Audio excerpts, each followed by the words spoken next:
पैगंबर, मेरी तरफ से लोगों को कह दो कि ऐ मेरे बंदो, जिन्होंने अपनी जानों पर ज्यादती की है, अल्लाह की रहमत से नाउम्मीद न होना। अल्लाह तो सब गुनाहों को बख्श देता है, बेशक वही तो है बड़ा बख्शने वाला, बड़ा मेहरबान।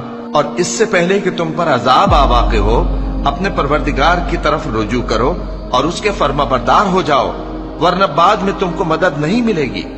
और इससे पहले कि तुम पर नागहां अजाब आ जाए और तुमको खबर भी ना हो, इस निहायत अच्छी किताब की जो तुम्हारे परवरदिगार की तरफ से तुम्हारी जानिब नाजिल हुई है, पैरवी करो।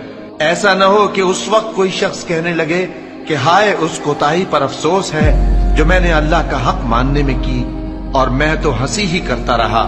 या ये कहने लगे कि अगर अल्लाह मुझको हिदायत देता तो मैं भी परहेजगारों में होता। या जब अजाब देख ले तो कहने लगे कि अगर मुझे फिर एक दफा दुनिया में जाना हो तो मैं नेकूकारों में हो जाऊं।